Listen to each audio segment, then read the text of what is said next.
Bonsoir à tous les développeurs. Bienvenue dans cette playlist consacrée à la formation en PHP.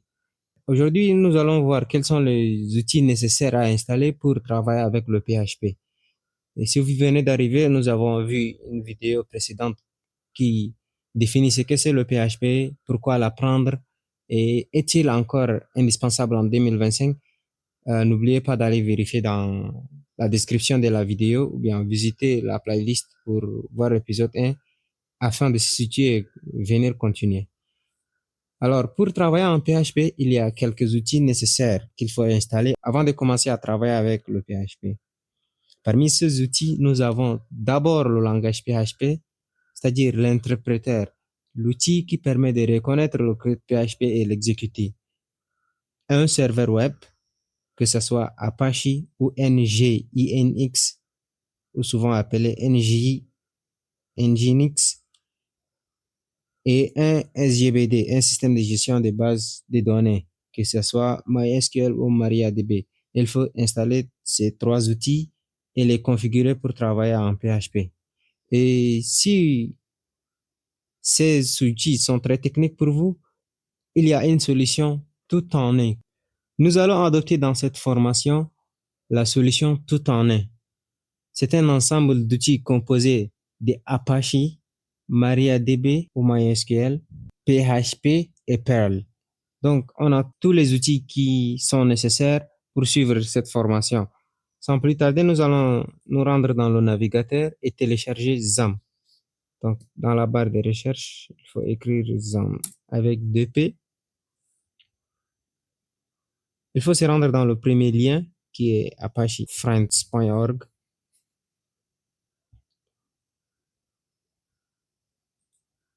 On est redirigé vers le site apachefriends.org dans lequel nous allons télécharger XAMPP.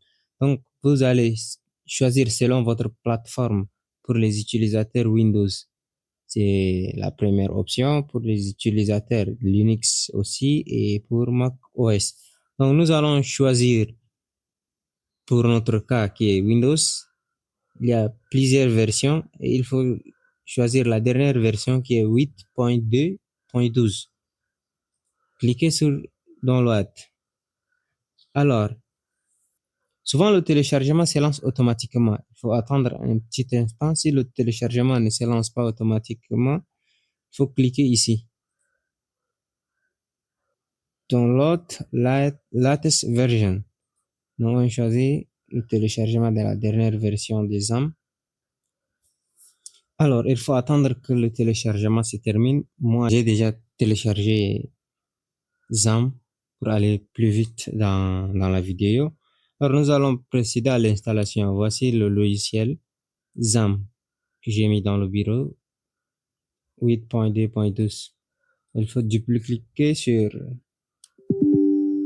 le logiciel. Cliquez sur OK. Alors, l'interface d'installation des XAMPP va commencer. Donc, ici, mon antivirus essaye de bloquer l'installation. Bon, cliquez sur continuer avec l'installation. Cliquez sur Next. Maintenant, ici, il faut sélectionner les outils à installer. Donc, Apache, c'est par défaut à installer. On a MySQL, on a FileZilla. Vous pouvez désélectionner ça, on n'a pas besoin. Mais si vous voulez le tout, laissez-le. Vous avez Tomcat, vous avez Mercury. En tout cas, tous ces outils seront installés avec XAMPP. Donc, vous cliquez sur Next. Ça va installer dans le dossier C XAMPP. Donc, vous allez cliquer sur Next, Next et terminer. Moi, j'ai déjà installé XAMPP, donc je préfère annuler. Une fois terminé, une fois l'installation terminée, venez dans votre barre de recherche et recherchez XAMPP. Voilà. Donc, XAMPP Control Panel, le panneau de contrôle des XAMPP. Donc, vous ouvrez et vous démarrez le serveur que vous voulez utiliser. Ne démarrez pas tout. Donc, ici, nous allons démarrer le serveur Apache et nous allons démarrer le serveur MySQL.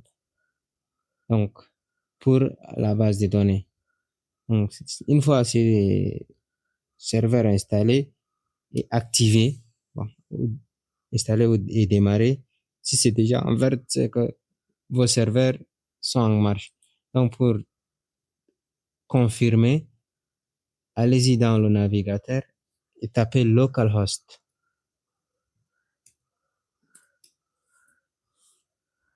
Si le tableau de bord des ZAM s'affiche, c'est que l'installation s'est bien terminée.